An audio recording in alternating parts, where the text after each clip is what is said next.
The 49ers are on the verge of making a huge mistake.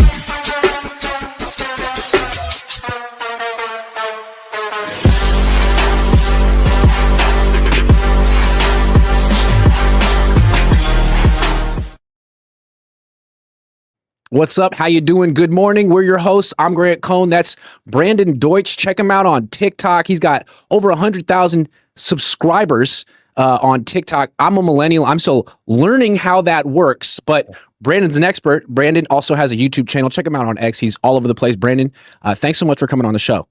Thank you so much for having me. Again, to the people watching, I apologize about my voice coming back from a cold, so I had a cough for a week, but nothing stops me about Niners talk. Let's get into it. I learned of Brandon through Maj, as people on the channel know Maj very well. Maj is all over the place, and he has good taste, and he introduced me online. Brandon, who makes really good TikToks, he had a killer one about the Niners a few days ago. I suggest you check it out. I retweeted it this morning. So in that vein, Brandon, do you think it's a mistake to bench Mac Jones right now, assuming that's the Niners' plan? Well, first off, I appreciate the sentiment about my TikTok page. I do appreciate you checking it out. And yeah, I try to look, I'm an honest Niners fan, right? I'm not a homer. I'm not going to come out and be like, look, Brock Purdy's the man. Brock Purdy's this, Brock Purdy's that. I think we know what Brock Purdy is, and he's a good quarterback, and he's good when he has his guys there. The fact of the matter is, since he has started to gain confidence with his legs, I think that's kind of hurt him a little bit in this Kyle Shanahan system, because he'll try to extend plays. It makes the line look worse than it is. I'm not saying the line is good. We know the offensive line has problems, but especially in that Jaguars game, I know he was injured, but he extended that play toward the end of the game and, fumbled and got sacked by Eric Armstead. Mac Jones gets up all out within 2 seconds. So what I'm thinking, I'm not saying Mac Jones is the answer, for the next 10 years at quarterback. But for this system, a guy that gets the ball out quick, gets it to the playmakers with guys that have been hurt. I mean, no one knows if Aiyuk is ever coming back. I mean, he might be traded in the offseason. We don't know.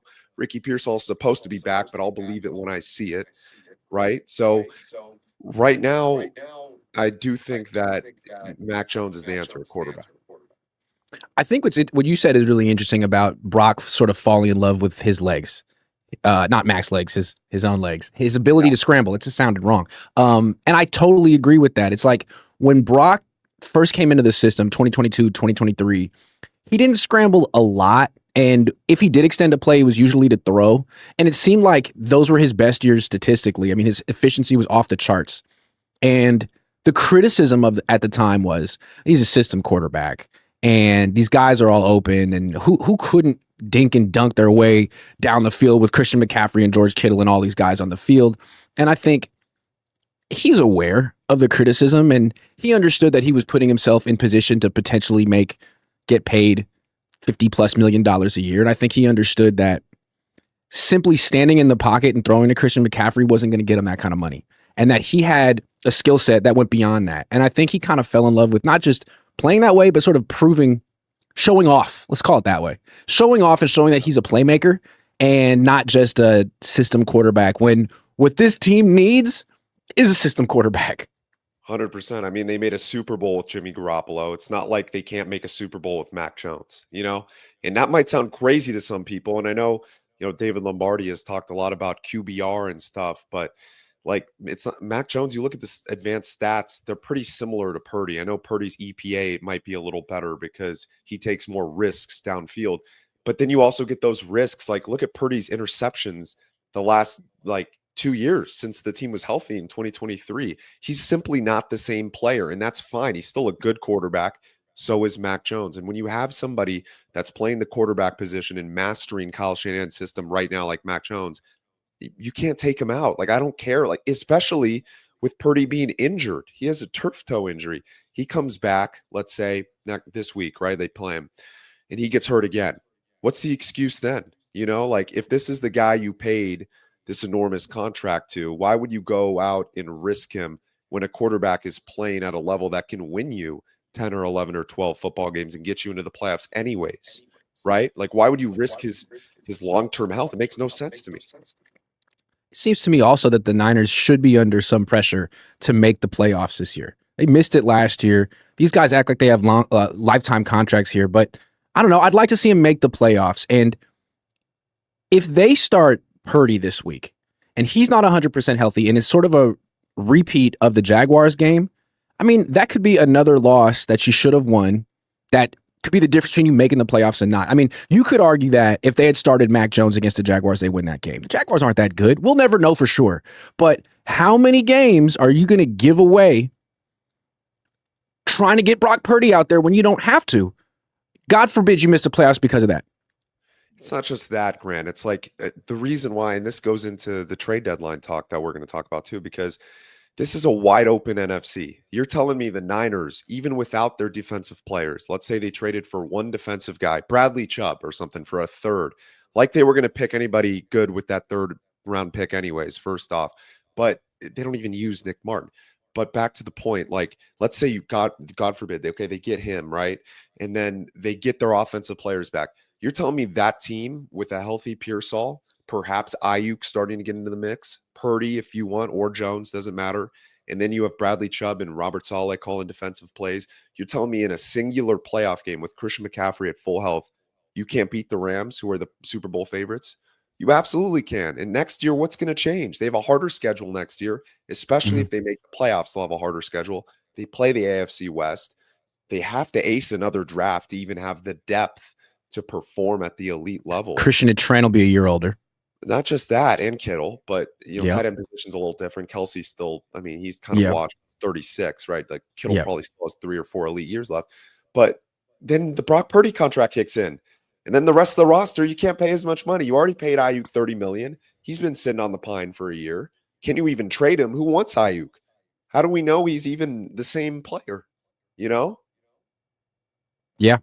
So what we're going to do a little bit later in the show is go through the last 2 drafts and grade each pick. Sort of think of it as like a progress report, not a final grade. But if the Niners are going to get back to being the contenders they envision themselves, they're going to need these picks to pan out. So we're going to go through and see where they're at. I do get the feeling they're going to bench Mac Jones this week.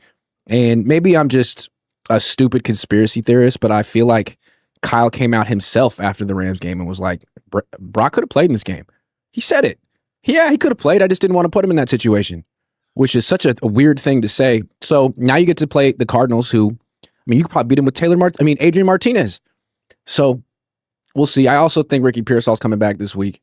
And I think the organization, while they like Mac Jones, and it was good for Kyle Shanahan's stock for Mac Jones to play well, it's not good if he plays better than Brock. And the Niners are very concerned about the narrative around their team. And as long as they're not going for the Super Bowl this year, I think they're going to try very hard to make Brock look better than Mac down the stretch. But when are they going to? I'm a tinfoil hat guy. When are they going to win a Super Bowl? Right? Like the fan base is, you know what I mean? Like making the playoffs for a fan base that has made consistently the Super Bowl and has made the NFC, that doesn't mean anything to them. Yeah. That doesn't mean anything. You have to win. And when are they going to win? With Kittle getting older, Christian McCaffrey getting older. I know they got Michael Williams and some young players that are decent, right? But like, you got to start thinking about, does Christian McCaffrey become a slot receiver within a year and a half? And do they then actually ever play Jordan James? Do they get a running back? Right? These are questions they need to ask themselves, because God forbid you become the Commanders. You have the oldest roster in the league again, like the Niners last year, and then you suck. I mean, they're knocking on the door for that right now. Let's talk about one of their younger core members, foundational members, Brandon Aiyuk. They gave this man $30 million a year. I think they've paid him already about $50 million to do a bunch of nothing. He was running around making a big show of it earlier in the season, showing that he was almost ready, kind of ready. Then he stopped doing that. What do you think the plan is for Brandon Aiyuk? I mean, after this last loss, George Kittle stood at the podium and said, hopefully we get this guy back soon, and that'll make a big difference. You're muted. Yep.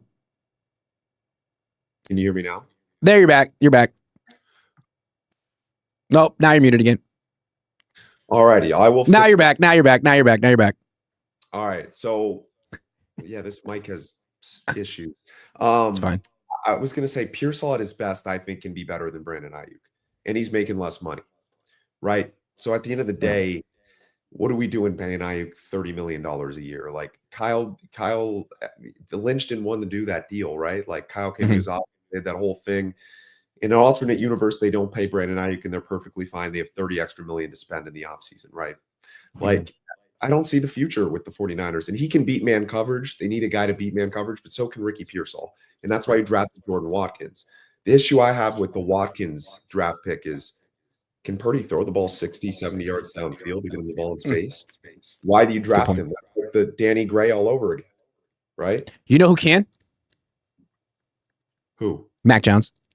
Yeah. Yeah, he can. It was funny, like in the offseason, training camp, Jordan Watkins with the twos, Mac Jones was with the twos. I was bullish on Jordan Watkins because Mac Jones was throwing to him every day, trusted him, got him the ball down the field. And I don't know that we're ever going to see that with Purdy. Yeah.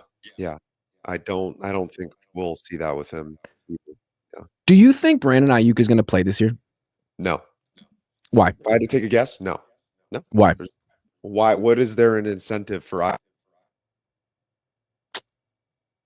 Muted. Yeah. It's okay. giving up that mic? I'll go get another mic at some point. This mic is, I don't know what's wrong with it. We'll use the MacBook for right now. That's fine. That's fine. Yes, I look. What is an incentive for him to play? He got his money. It was obvious he didn't want to be a 49er last year before they paid him, right? Then he had that, like, Kyle told him to put on those pants or whatever, the Niners practice stuff, and he was acting like a diva. Call a spade a spade. Probably a great guy. Don't know him personally, but it appeared as he was acting as a diva and did not care. Whether that's Mhm. true, I don't know. I don't know him. But from that point, you needed to trade him. He obviously wanted to be a Pittsburgh Steeler. Go let him rot in Tomlin and Arthur Smith's offense. You know what I mean? Like, Mhm. then they had that thing with the Patriots. Oh, I don't want to play for the Patriots. Well, look at now. It would have been great for him if he had played for the Patriots, right? Because then he is Drake May at quarterback now. So to me, I mean, I think he's a trade candidate in the offseason, especially in a draft. Like if they hit the 17th, 18th, 19th pick, and you have a guy like Mekhi there from SC, like you're not going to take him. I mean, if linemen are gone, linemen are gone, do you take a receiver? Brandon Aiyuk? I mean, you could argue they should have taken a receiver, like they could have taken Emeka Buka instead of Michael Williams. I mean, if he's good, yeah. I do think it's interesting that Brandon Aiyuk wanted that contract, but also simultaneously didn't want to play for the 49ers. It's like he really thought that he could name his price and his team at the same time. And maybe he nearly did. I think he felt that the Niners owed him that contract and that it didn't necessarily like tie him to the Niners. Like he was just, he's on their team. You drafted him. You have to give him an extension because he earned it. And we'll see where he ends up. But yeah, I feel like he never really, like I feel like he's been emotionally off the team for a long time. He erased all the Niners references from his social pages and never brought him back. And it seems like he never really repaired his relationship with John Lynch. He might be cool with Kyle Shanahan, but that's not enough. And I think, it's not that they regretted signing him. They never wanted to do it in the first place. And I think that they wish they hadn't. Yeah, I agree 100%. And it's also like people give Ricky Pearsall a lot of crap. But when he's been healthy, and I know health has been a concern with him, he has looked at this stage of his career better than Brandon Aiyuk did at this stage in his career, second year, when BA was obviously in the doghouse, didn't play much. And then, I think Ricky can be a star. I do still truly believe he can be a wide receiver one in this league. So if that's the case, if you're eventually going to pay Ricky Pearsall, why would you keep Brandon Aiyuk? Also, Ricky Pearsall doesn't have a destroyed knee. And Brandon Aiyuk does. I don't know what he's going to look like when he comes back. My question to you is, and there's no way to know, do you think it's more likely that Brandon Aiyuk has been ready for weeks and the Niners simply refuse to put him back on the field for whatever reasons? Or do you think it's more likely that his knee injury is way worse than the Niners ever really told the public and it's potentially career altering? I think they don't want him back on the field because if he looks anything different than what he did before, it can lower his trade value even more so than the not mystery playing. box. Yeah. Exactly. Oh, is he still Brandon Aiyuk? Okay, 30 million. Yeah, Yeah. right. Versus Because if you put him out on the field, no training camp, no preseason, he's not going to look good. Guess what? well, Yeah. What do you it's the expect? same He's going to thing. light it up? It's the same thing you asked Kyle the other day. Like, if Yeah. he's not at his full speed, why play him? I mean, it's probably apparent that Brandon Aiyuk is not the same player post knee in surgery than he was Yeah. before. So why show that to the rest of the league before you try to trade him for whatever this offseason? Yeah. Yeah. But the other side of that is like, why would any team trade for that contract without seeing him play? I mean, that's kind of crazy. The Browns would do it. The Jets would. I mean, there's all the organizations that always It's pick in true. the top 5 will do something stupid like that. Like, there'll be a That's a good team point. that does that. That's a good point. All right. The Niners think they avoided doing something stupid at the deadline. They traded for Keon White about a week before the deadline, but then Mykel Williams went down with a torn ACL, and once again, they were really decimated on the D-line in particular. They have no pass rush right now, very little. And I guess a lot of Niner fans, some people in the organization were really hoping that they would do something, and they did nothing. What do you think of that 1 week later? I think it's going to come back to bite them, right? You have a clear opportunity to contend this year. Now, I'm not saying they're going to win a Super Bowl with this roster, an injury depleted roster, or whatever, right? But in a wide open NFC where you already beat the Rams once with virtually the same team, just Fred Warner. I know it's a big difference, but if you had traded for somebody that could get pressure, it could have been different this past weekend because they gave up 42 points. And it's not even Robert Saleh's fault. Like, what is he supposed to do with a bunch of fifth, sixth rounders and guys that, can't play football at a high level?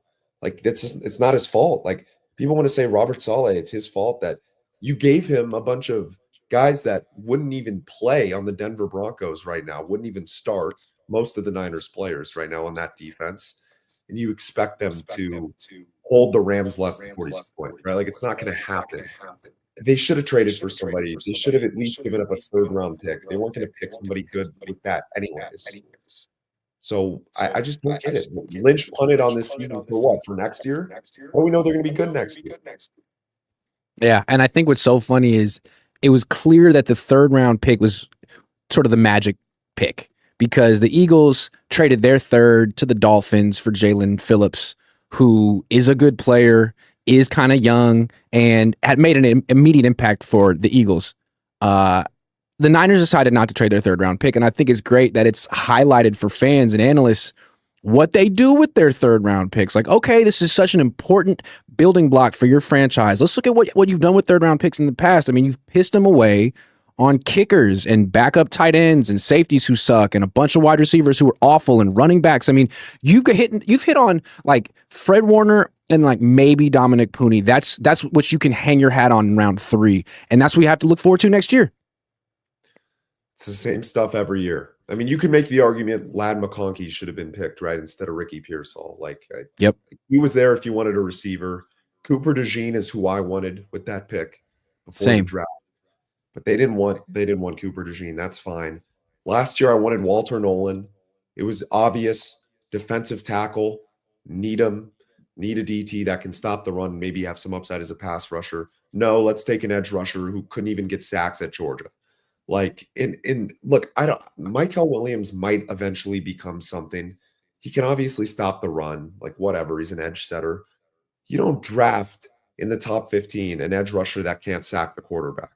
I don't care about these advanced stats. Oh, double teams, whatever. When you look at him play football, he can't get to the quarterback as an He's a edge two-down rusher, player. He's a two-down player. which You sucks. can't Like, take a why are you two-down taking player. him? You can't do that. Yeah. And then you look at the names that they passed on, like Gray Zabel, Emeka Egbuka, Tyler Warren, Jalen Walker. There's more. I mean, Omarion Hampton, Jackson Dart, like all these guys who are going to be Pro Bowlers year after year, and you took run defender. And Dane Brugler is a great evaluator, and he didn't even have Mykel Williams, I think, top 25. Nobody did. I mean, in retrospect, he shouldn't have gone top 25. He's the kind of guy you'd love to draft with the 40th pick in overall. Yeah. Upside guy. Big guy, Yep. strong, looks like he should, but who also looked like that? Javon Kinlaw.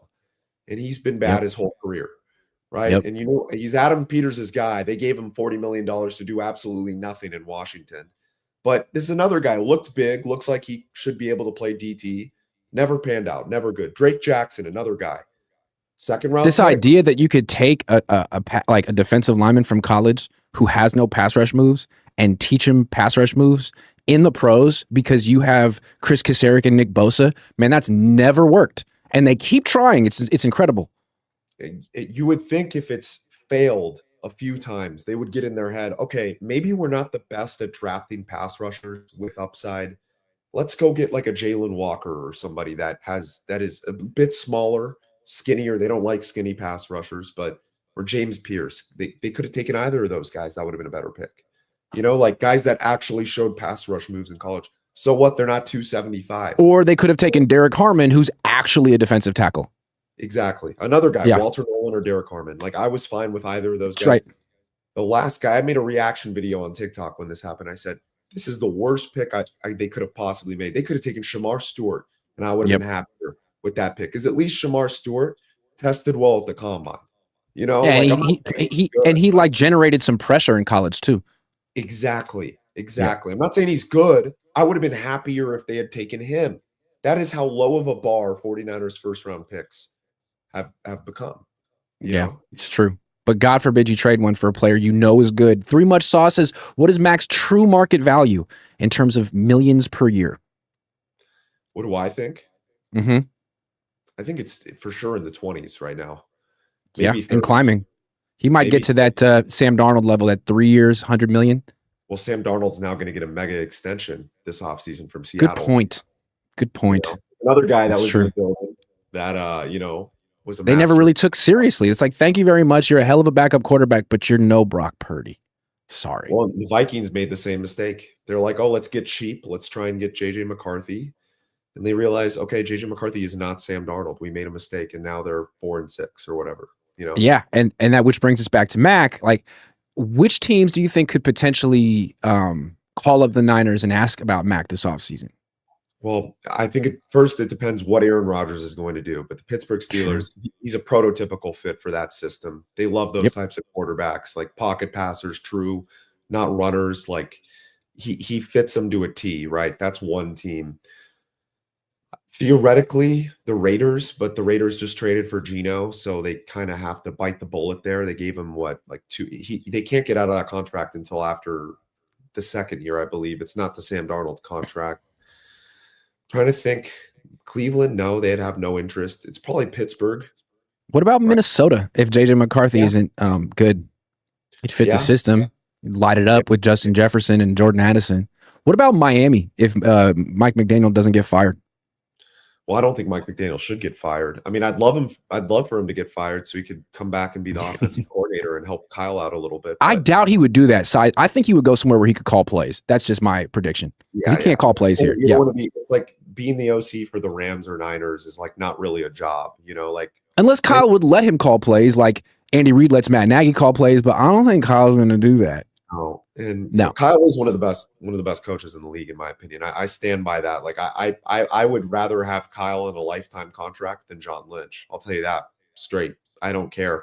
At least Kyle could get a team to a Super Bowl with Jimmy Garoppolo. John Lynch has missed on so many draft picks. I can't believe John Lynch's job is safe, in my opinion. I'm not saying John Lynch is a bad guy. I think he's a great guy, probably, has had a lot of good picks. You got to give credit where credit's due. But dude, anybody that trades 3 firsts for Trey Lance, first off, big red flag. Then the first pick you have since that draft is Drake Jackson over Nick Bonito. Right there. And then you miss them like Trey Sermon, Ty Davis, Price. Like take your pick of 3rd round running backs that they've taken that never play. I mean, how is his job safe? And now you got Nick Martin.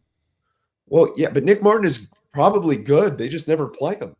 He can't be worse than Curtis Robinson right now or D Winters.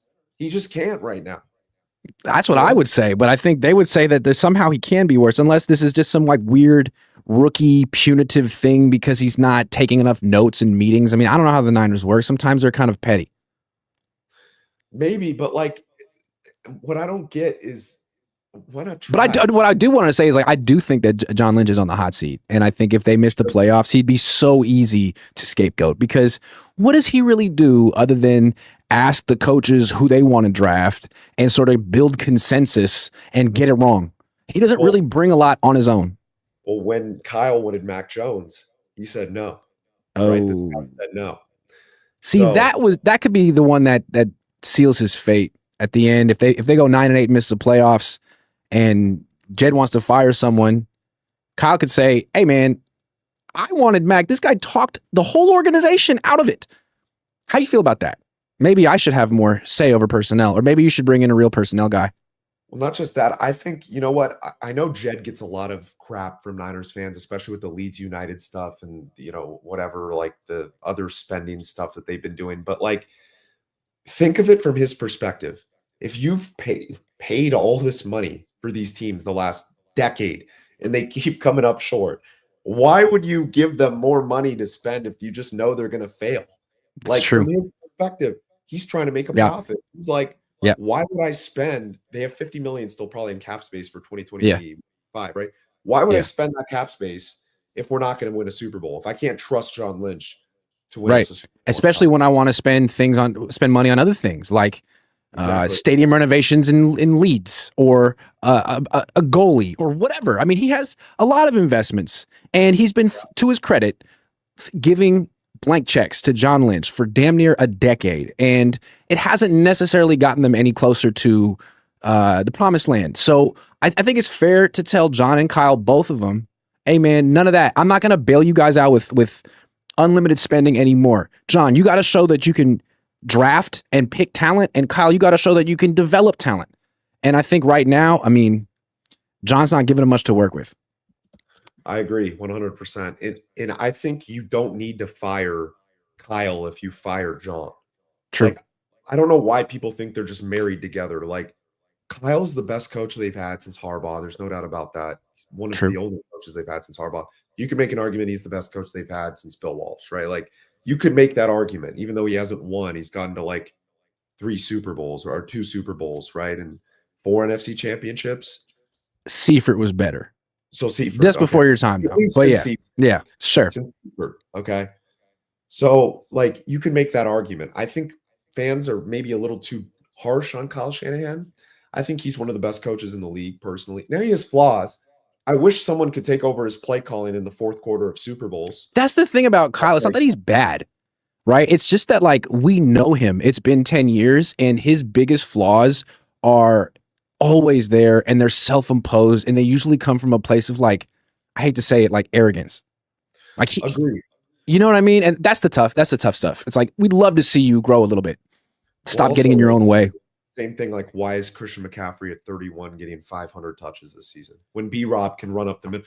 Like, dude, he's so stubborn, dude. Christian is an all-time great. We know it. He's a great dude, hard worker, great teammate. Like, okay, congratulations. You're getting 15 carries a game max. I don't care. Like, why is he getting 25 carries when B-Rob can run through a guy's face? And that's why I feel like Kyle is like, dude, are you a genius, man? Because everyone in the world can see that B-Rob has earned more carries and Christian has earned less. You could throw it to Christian as much as you want, but like everyone, he doesn't take a genius to see that, man. I always think about the alternative though, Grant. Like, who are they going to hire? I'm a USC fan, right? It's like the Lincoln Riley thing. Like, who are we going to hire if Lincoln Riley gets fired? We're not getting Nick Saban, right? Like, it's the same thing with the Niners. Who are you going to hire if Kyle Shanahan gets fired? Well, they're not going to fire him this year. First of all, he's not getting fired. But like in the past, because I've been banging the drum to fire him for a while, because I feel like he's what I would call a high-level loser. You could say that about Jim Harbaugh too, like a guy that gets you there but doesn't get you across the finish line. I said a few years ago I really like Shane Steichen. I don't know, he's doing a pretty good job. And then last year I think we all like Ben Johnson. But like maybe you don't. If you do fire Kyle Shanahan down the line, you don't replace him with the next flavor of the month offensive coach. Maybe you'd be looking for something else. And again, it doesn't seem like that's where this team is going right now. He's 2 games over 500 with a bunch of injuries. He's doing a pretty good job. Yeah, I mean, this is probably the best job he's done as a coach his entire career. Like, personally, I mean, and that maybe that shows growth. I always get concerned because Andy Reid was, a loser at the biggest moments for a long time. Right. Found his quarterback and won a bunch of Super Bowls. I always get concerned if they fire Kyle, he'll go somewhere else, get a quarterback, and win 2 or 3 Super Bowls. Right? Maybe he just got his quarterback. Maybe it's Mac. Well, Well, yeah. I'm Not just saying, like, if they Pollard. had drafted Mac instead of Trey Lance and they could have had like Mac and Jimmy on the same team, I think Mac would have taken his job pretty quickly. And I don't know what a Mac led 2021 Niners or a 2022 Niners team would have done, because I think he's way better than Jimmy. I Yeah, think that I don't. comparison is disingenuous. He reminds me Yeah, a lot more of like Matt Ryan. yeah. I don't get. Everyone's like, "Oh, Mac Jones is just Jimmy G." Like, no, he's not. I mean, did you watch Jimmy G play football? Like, he had happy feet in the pocket, unlike Mac Jones. He didn't stand in the pocket long enough like Mac Jones and deliver strikes. He threw it straight to the defense half the time. Like, what are we doing He here? didn't seem to know what he was looking at. He didn't seem No. particularly cerebral. Like With the Max of slant high every football play, IQ. with the slant every single play. Let's throw the slant to Debo. Let's throw the slant to you know every Yeah. anybody. Like it, there's And he no would get doubt. hit and get hurt. Whereas Mac is the most durable Niners quarterback they've had so far. I mean, it's only been 7 starts, but like 8. But I mean, he's a freaking warrior. He'd get the feeling he would die on the field to keep this job. Not only that, I want to ask you this because I think we agree here. What if they had made Brock Purdy play on the option? Because I say this because he's been hurt his entire career. Even in the 2023 season, he had that UCL injury, right? Like he was recovering from that. The one Yep. year he was healthy, they made the Super Bowl, right? Like you could Purdy Yeah. fans be like, "Oh yeah, he's elite when healthy." But when has he been healthy? He's been healthy Right. one time in his career. He's six Yeah. It's so feet crazy. tall. We It's not talked like about it he's six. before the season. It's like, why not make him play out the 4th year of his rookie deal? Why not? It's like, well, because he hasn't made much money. It's not fair. Okay, it's a business. And other people will say, well, he's only going to get more expensive. The longer you wait, the more expensive. Yeah, maybe if he stays healthy and has another great year, he gets more expensive. But you get more evidence and more confidence that you're signing the right guy. So it's like worth it almost. If he gets hurt again, he's going to get way cheaper. Like they could have not signed him, had the season unfold exactly how it's unfolding, and still decided that he's the right quarterback for them, but then extended him next year for way cheaper. They missed an opportunity. Yep. I think their thinking was their guys are going to come back healthy, right? Yep. Like all their guys, right? McCaffrey was the clear, like, oh, if he's healthy, we have a chance. And Purdy obviously plays very well with all of his guys healthy. And I think they were thinking with the market, like, oh, 60 million if he has another MVP year. But, and obviously now that risk Or more like 30 million if he has another injury plagued year. exactly, which I'm fine with paying Purdy 30 million a year. I don't care. Better than That 50. seems like the responsible contract for veteran quarterbacks. For a while, it was like any team with the quarterback who had one good year, who was eligible for an extension, got 50 plus million. Like Tua? What? Yeah, But now it's like, no. Hold on. What about this Baker Mayfield, Sam Darnold middle ground? And I think you can build a Super Bowl champion that way. Also, Brock, right? Like he's not the type of guy that would have sat out he was going to play. If you said 4th-year option, he was going to play. He's a leader. He's not going to be like, oh, I'm not going to fricking play.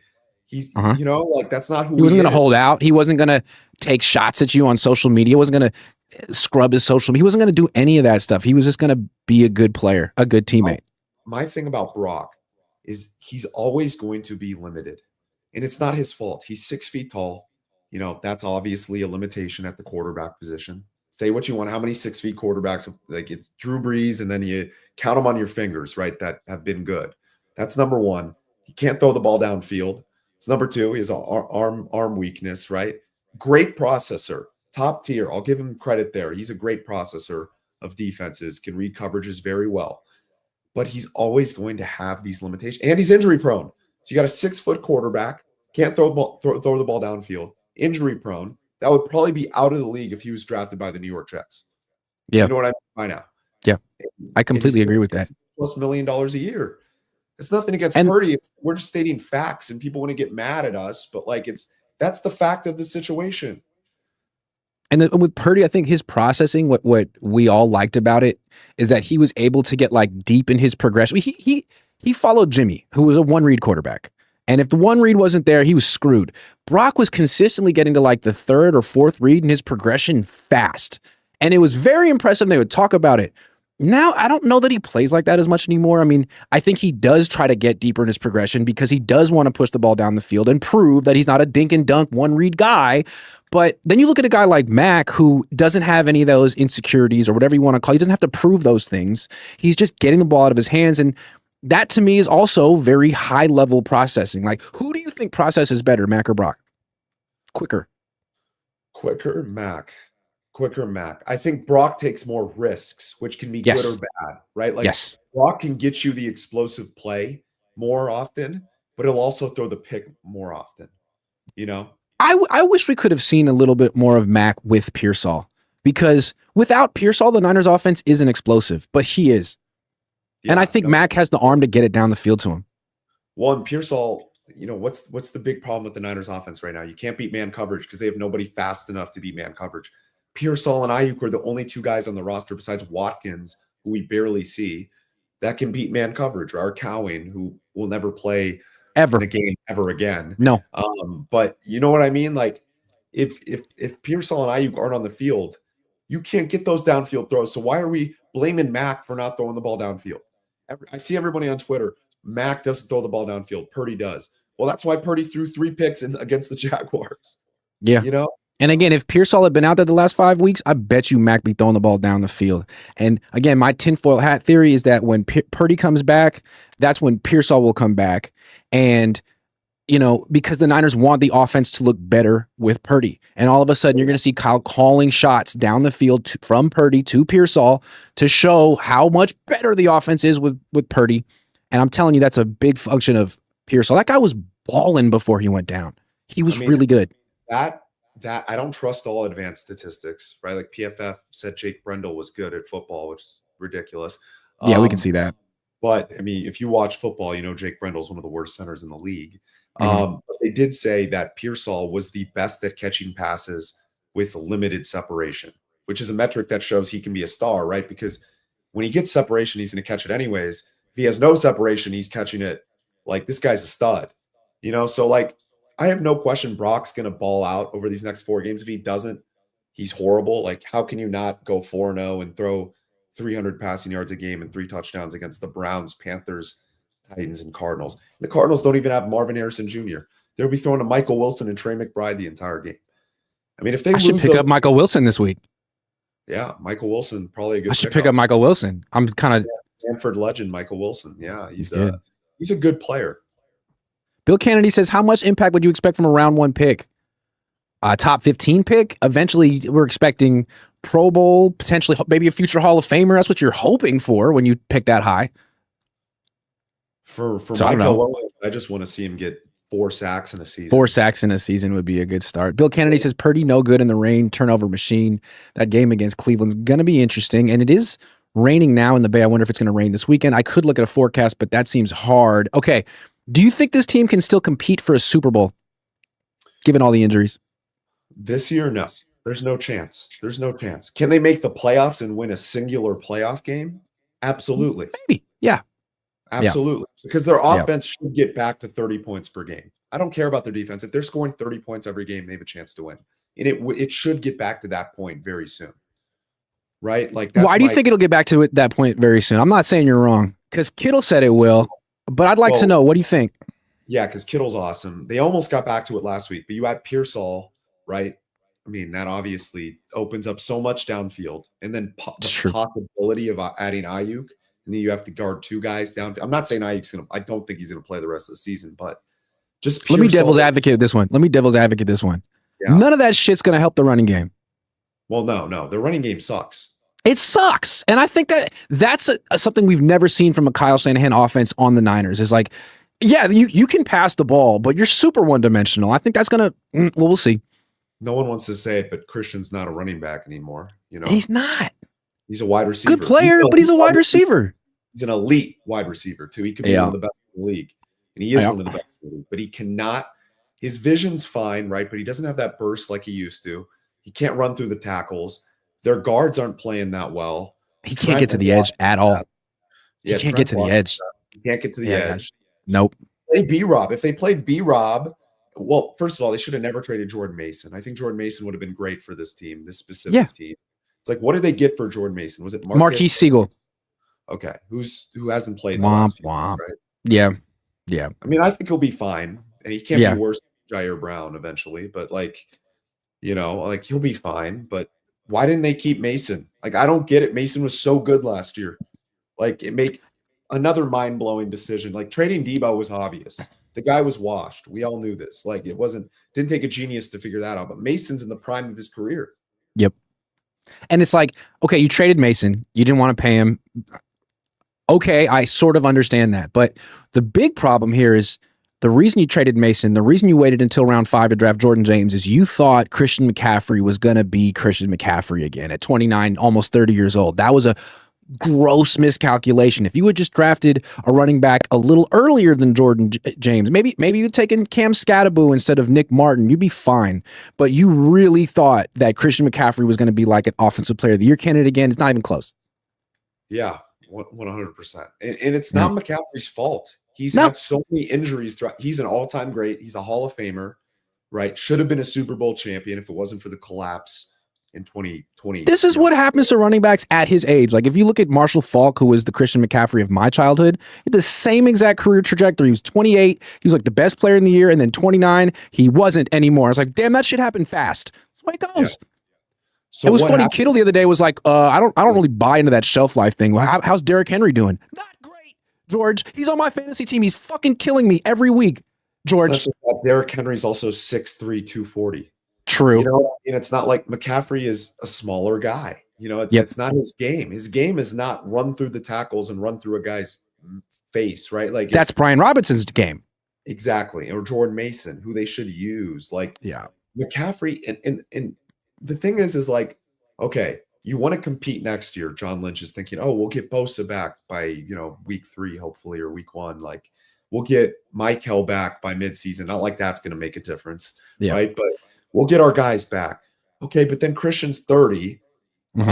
Is at 500. Trent's 38. Yeah. He's not going to be healthy. Every running back in the history of football has gotten injured or has been minimal in the way they've been utilized or have played. Yeah, if you're playing for 2026, then why aren't you shutting down McCaffrey now? Because if you give him 500 touches this year, it's over. His career. Over. Yeah, his career's over. He'll never be the same. Now, he might be a good receiver, like a slot receiver. He'll never play running back again if you give him 500 touches this year. You're wasting. Who's going to play running back next year? Like, play Jordan Garendo. Well, yeah, I guess. I mean, he has speed, but I don't know if his blocking's good enough for Kyle. I was joking. He's not ever going to play again. Well, he's fast. The thing that kills me about this year is like, you could talk about all the reasons why this team can't compete for a Super Bowl this year. I mean, defense freaking sucked against the Rams, and they seem to sort of like as a unit, as a group, sort of understand that they're not going for it this year, which is amazing. But then you look at the teams that are supposedly in the hunt, and it's like, you're mid, Green Bay, Philly. Like, Philly's one of the 3 best teams in football the last 7-8 years, and they look super mid. You've already beat the Rams. The one team you never, ever can beat is the Chiefs, but there's no guarantee the Chiefs will even be in the Super Bowl if you get there. It just seems like of all the years to go for it. So of all the years, like, you could feel you could win the Super Bowl being like the 7 seed, being 10-7. You could do that this year. In the past, like, you felt you had to be the number 1 seed and have that bye and blah, blah, blah, blah. Like, this year, I wouldn't be surprised if 10-17 won the fucking Super Bowl. I mean, think about the wild card teams. Like, if Seattle, God forbid, wins the division, the Rams could win the Super Bowl as a wild card team, as the 5 seed. The Rams are the best team in the NFC, probably. And the Niners beat them once and outgained them the second time they played them. They just had more turnovers. Yet they just didn't buy in on this team at all. It just makes no sense to me. It makes no sense. I don't know. I mean, what is their future once McCaffrey and Kittle retire? Purdy? Who else? Pearsall? They don't have a left tackle. They don't have a right tackle in the future. Their guards have been playing like shit. Upton, Stout. Okay. Renardo, Scott, Eddie Pinero. Eddie he's not even signed. He's going to need an extension pretty soon, man. They don't call him Dinero for nothing. I'd give him a blank check. He's the MVP of the freaking team. All right, let's do a little. Oh, where you go? Let's do a little prize picks before we grade the Niners picks from the last couple of years. The game is more or less Those are the only words you're allowed to say with your final answer. And we're gonna go. Prize Picks is always has to make educated guesses on who's gonna start. They're thinking Mac Jones is gonna start. I think they're wrong, but we'll see. If Mac Jones were to start this game, they have him at 241.5 passing yards. What do you think, more or less for Mac? More. They can't run the football. So, right? Even if they're ahead the entire game, which they should be, they probably won't be able to run, which means he'll get 260 at least. The wrong one. Rushing yards? See, sometimes Prize Picks tries to mess you up like that, but I'm not going to get messed up. More. There we go. Jacoby Brissett, 235.5 passing yards against a team with no pass rush. But no Marvin Harrison. Doesn't matter. Doesn't matter. You could have a blind squirrel playing quarterback against the 49ers right now. They're getting a bazillion passing yards, right? It's true. Bam Knight, who I picked up for a couple of weeks, has been awful. 35.5 rushing yards against the Niners' vaunted run defense. What do you think? That's not a high line, but I would go under. I mean, less. Less. My bad. He's kind of terrible. And DeMarcado seems better. Not just and that. Trey Benson, they should be down the entire game, right? They're not going to run the football. It's true. The Niners are going to score 40 in this one because they said so. Christian McCaffrey, 71.5 rushing yards. Sure. For Christian, what do you think? Isn't Arizona's run defense decent? It is pretty decent. More or less. Less. Yeah. I mean, yeah, he'd have to go up against a really terrible team that's just about to fire their coach to go for more than that. I'm sorry. Mac Jones, receiving yards. Kittle, McCaffrey. Trey McBride, 77.5 receiving yards, more or less. More. Have 150. Kittle, 50.5. Well, Pearsall's probably going to play, so less. I mean, yeah. That's a smart pick. That's a smart pick. All right, these are Brandon's picks. At the end of the week, I go through and see who had the best picks. You could be the guy. We'll see. I like these picks. They look pretty interesting. They got 3 lesses, 3 mores. Sensible. We're going to flex it, even though they're all the right picks. Submit it. Download Prize Picks yourself. Use promo code COHN. Play $5. Get 50 instantly in lineups. All right, let's do what we said we were going to do. Let's grade the picks. Yep. It's early, but I want to do some grading. Grading is fun. Let's start with 2025. First pick, Mykel Williams. Give me a letter grade, and I'll give you mine. F. I don't care. F. There were so many good players on the board. I said before the draft they should take Walter Nolan. Now, even if it wasn't Walter Nolan, you said Igbuka, Amari Hampton, Jalen Walker, James. There were so many. Anybody else would have been a better pick than Mykel. Yeah, if they were picking names out of a hat, they probably could have done better. Exactly. Yep. But they loved his frame. They loved pause, but they loved his frame. And they loved his character, right? They talked about what a good guy he is. Whenever the second thing they say about a player is how good of a guy they is, bad sign. Bad sign. They drafted Jalen Carter. They won a Super Bowl. Solomon Thomas was also an all-time great guy. God, they wouldn't stop talking about how good of a guy he was. They're playing decent now, which is crazy. Years later. Now that he's on his 8th team and people forgot where he was drafted, I was gonna give this guy a C. Just to be nice. I feel like the reason I said C instead of F is because F, I would reserve that for the Javon Kinlaws of the world, the guys who are not only not worth the pick, but not even good players. I think he's a good player. I think you can see how the run defense fell off without him. But yeah, man, I mean, there's 8 guys at least they should have taken ahead of him. So giving this one a passing grade is me being as generous as possible. And you having the stones to give it an F makes me kind of jealous. I think you're cooler than me right now. Sorry. I'm going to stand on it. Even if he gets 10 sacks a single year, it's still an F to me. I don't think he's ever going to be a Pro Bowler. Okay, Alfred Collins. B-. He can stop the run. I like Alfred Collins. I don't think he's he was drafted around early, but it's also such a Niners pick because they always draft the guy around early anyways. So I'll take that out of consideration. B-. Yeah, he's a lot like Mykel. Except he's actually big enough to play defensive tackle. Mykel's a small defensive tackle. Collins a big defensive tackle. They both look like 2-down players to me, but at least Collins has a true position. And yeah, he seems like he's improving. A solid pick where you took him, although he was a bit of a reach. But if you can get a good 2-down starting D tackle in round 2, it's not bad. Agreed. What would you give him? I give a B, but again, I'm an easy grader. All right, Nick Martin. I don't even think it's Nick Martin's fault. Okay, first off, before the draft, no one had Nick Martin even going in the top 6 rounds. 6. And they took him in round 3. I'm going to say I'm only going to give it a D minus because not an F. I'll give it a D minus because maybe Robert Saleh knows something that we don't, and eventually he'll become good. Like Tatum Bethune is okay. Like Tatum Bethune at the time was like, this guy stinks, and like now he's like decent. So like maybe Nick Martin eventually becomes okay. I like that you're trying to be optimistic right now. F. I don't even know if he's gonna be on a team next year. It seems like they are not gonna put him on the field.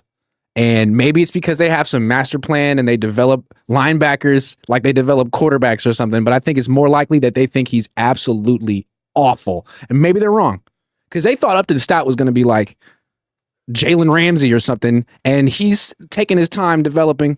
But I'm going to take their word for it that he's truly the worst linebacker on the. I mean, they'll play safeties at linebacker over him. So until I get some evidence, I got to say it's an F, man, especially where they took him.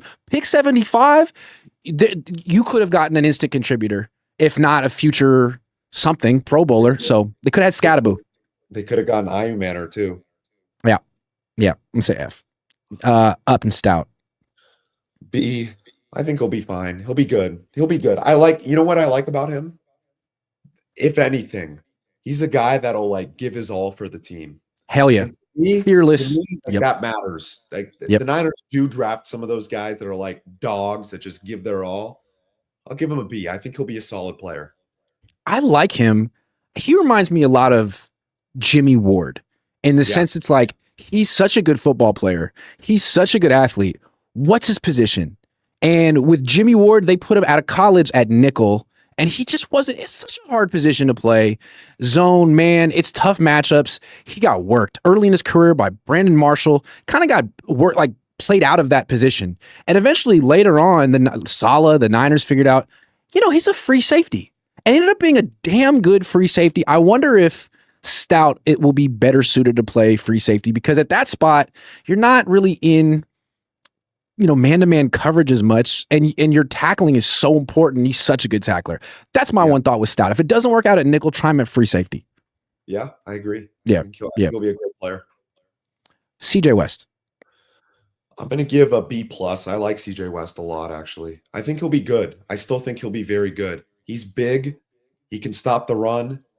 For a 4th-round pick, that's like all you can ask for.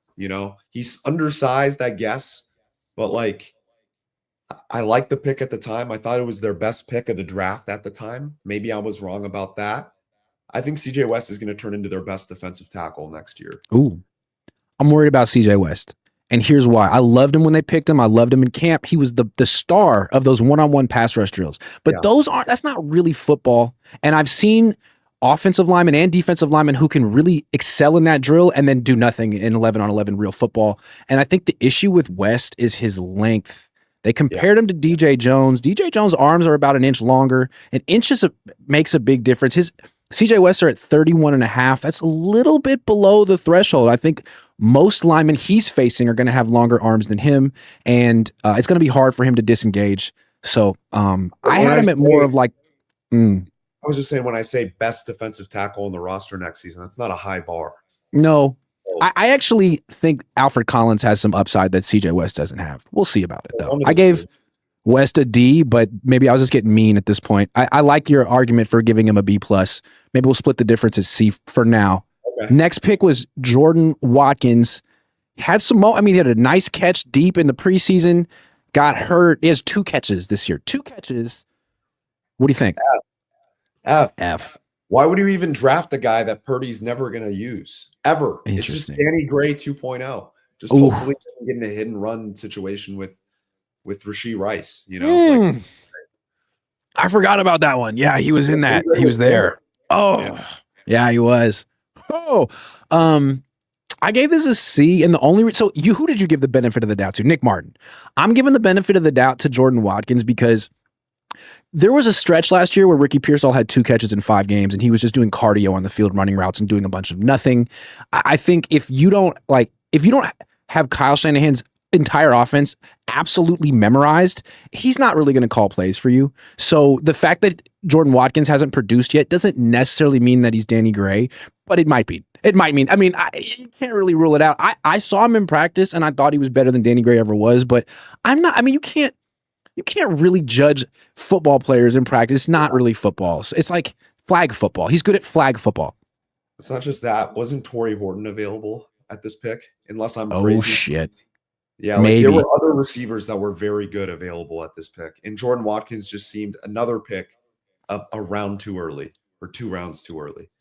He wasn't even the guy at Ole Miss. Trey Harris was.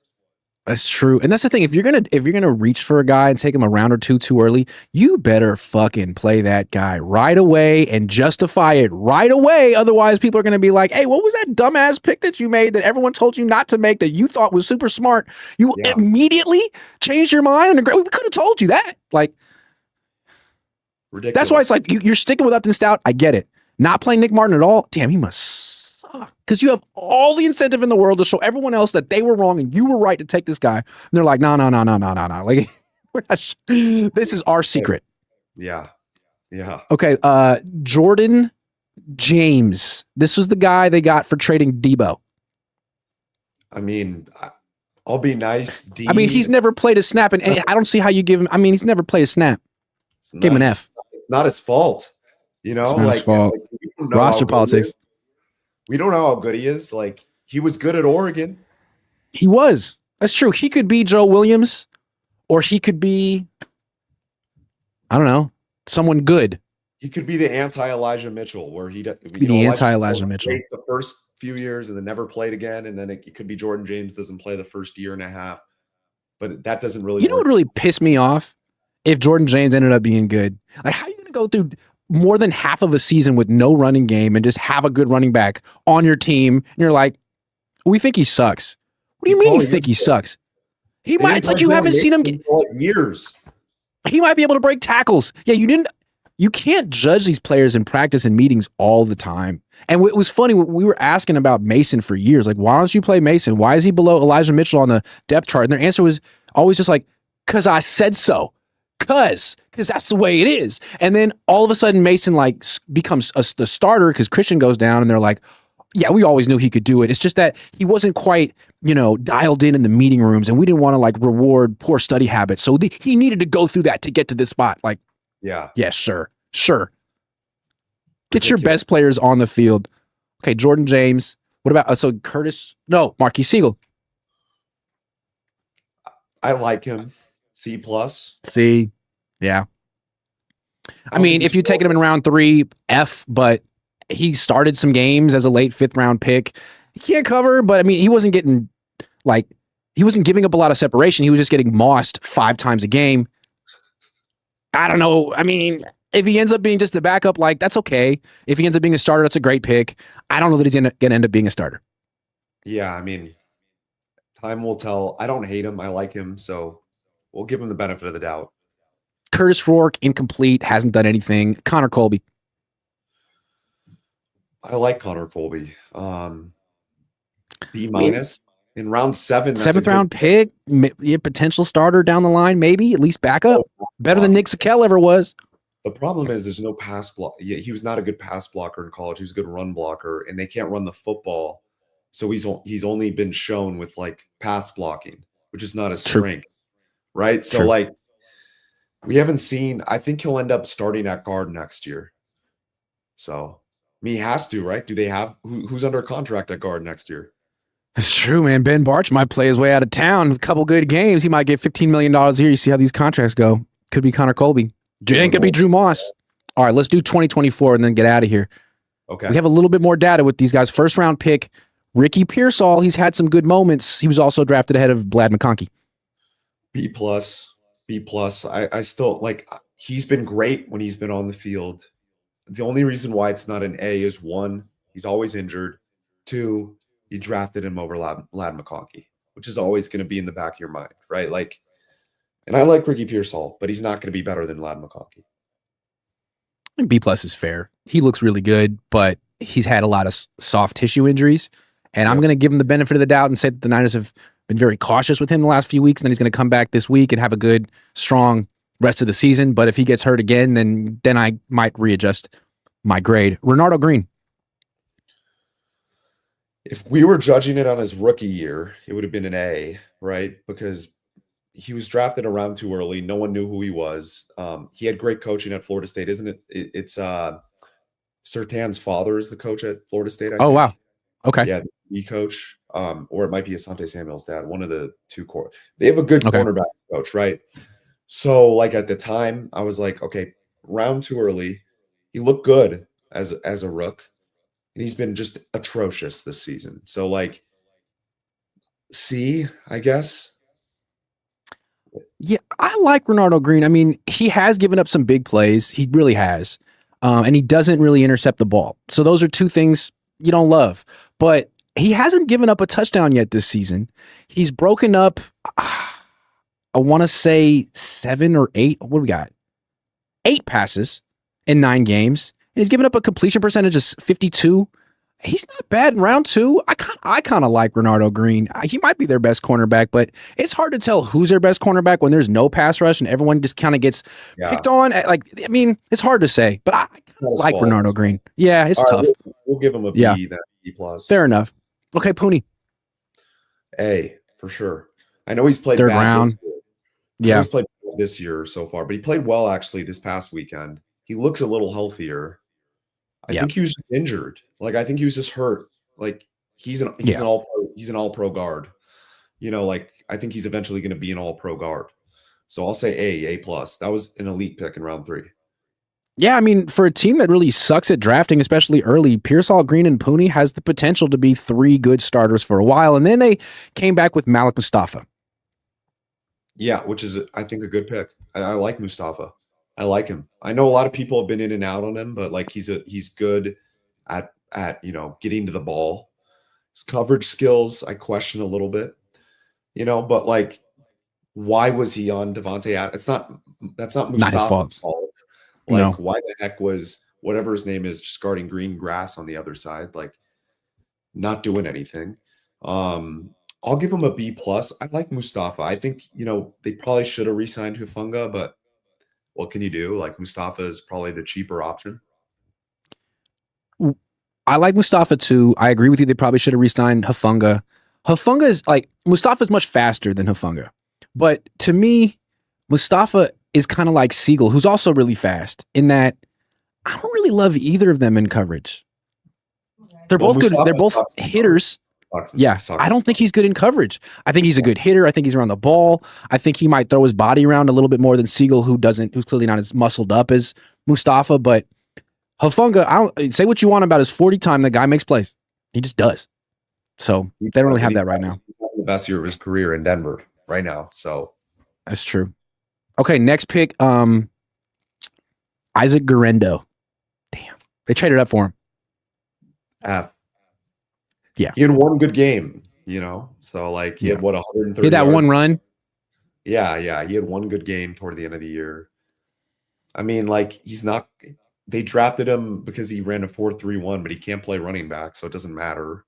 They gave him Raheem Mostert's number because they thought he was kind of like Raheem Mostert. Damn. Raheem Mostert's still in the league. That's a legend. Incredible. Yeah, he's like 70 years old. Okay, Jacob Cowan. F. Damn, he sucks. I'm sorry, Jacob. Remember that story where they were like, yeah, man, we had like 1 minute left in the round and we didn't know who we wanted to take. And we were just like asking coaches like to show of hands. And there was like tied between Jacob Cowan and this other guy. It's like they really didn't want him. They were like, your ass when you can't even return punts, bro. Oof. Like that. Yeah. All right. Jared Kingston, not on the team anymore. Still in the league. And Tatum Bethune. B plus. I mean, for a 7th minus B plus, like that, he's exceeded expectations for a 7th rounder. He's good. I feel like that 2024 draft, there's a couple Fs in there, but I feel like that 2024 draft was essentially like a B plus draft. That 24 draft reminds me of the Rams like quick rebuild first draft. So you need two of them. It's looking like 25 was a skip for the Niners. But if they can 6, they should be back in somewhat of contention if they can get a few positions of need.